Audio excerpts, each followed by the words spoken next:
I would like to speak this morning about the Holy Spirit who dwells in us. Do you not know that you are a temple of God and that the Spirit of God dwells in you? A confirmation from the Word of God through Apostle Paul that the Holy Spirit dwells in every body of every believer. Our body. Do you not know that you are a temple of God? And that the Spirit of God dwells in you. So, my body is a temple of God. You are a believer of God. Your body is a temple of God. Now, as a temple of God, your body now is a residence of God, because the Spirit of God dwells in you. It is a good thing to know what the Holy Spirit can do into our life. Let's see what the Word of God says, because in Romans chapter 8, verses 26 to 27, here we can see that He helps in our weakness when it comes to praying as we ought, by acting as an intercessor for us. This is what the Spirit does. Romans chapter 8, verse 26. Likewise, the Spirit also helps our infirmities. For we do not know what we should pray for as we ought. But the Spirit Himself makes intercession for us with groanings which cannot be uttered. So there are times that maybe we are now speechless.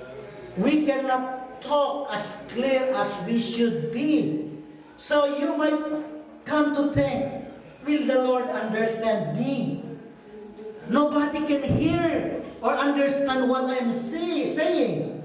Can my Lord, my loving God, listen to me? I cannot say it. But don't worry. This is the work of the Spirit, because the Spirit of God is listening even those words that you cannot express.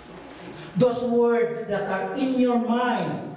Those words that are in your heart.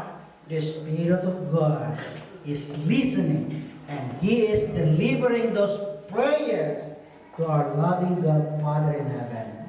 And I'm going to continue the verse. In verse 27 it says, and He searching the hearts knows what is the mind of the Spirit, because He makes intercession for the saints according to the will of God. You see? So, don't worry if you cannot speak. Don't worry if nobody can understand what you are saying. Because the Spirit of God is listening to your heart. He is listening to your mind. You can say your prayers. Even though nobody can understand you, keep on praying. Because this is the will of God. God is listening to each and every one of you. Now the question is, I want the Holy Spirit. You might ask this question. Do you know how to get the Spirit of God? Here is a passage of the Scripture that proves wherein the Spirit of God comes into your heart. Acts 2:37 and 38. Now, before I'm going to read this, I would like to say this. When our Lord Jesus Christ went back to heaven after 10 days, all the disciples gathered in front of the temple. And then suddenly, every one of them are speaking and preaching about our Lord Jesus Christ. And then they say, do you know that the Jesus that you crucified at the cross of Calvary is sent by God, that His mission is to save us. Now, He is risen.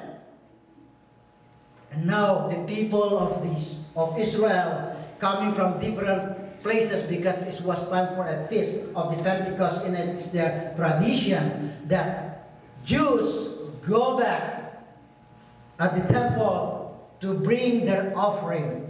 And hearing this, they were stumped in the heart and said to Peter and to the other apostles, "Men, brothers, what shall we do?"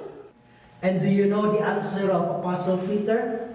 He led the group, he led the apostles, and bring the message on how the Holy Spirit dwell in every body of believers. And he said, then Peter said to them, "Repent and be baptized, every one of you, in the name of Jesus Christ, to remission of sins, and you shall receive the gift of the Holy Spirit." See? What should you do first? Repent. Upon hearing the word, repent. And then, be baptized in the name of Jesus Christ for what? Remission of sins. And what comes next? And you shall receive the gift of the Holy Spirit. To me, I interpret this word, gift of the Holy Spirit, like the indwelling of the Holy Spirit. The Spirit of God comes to you.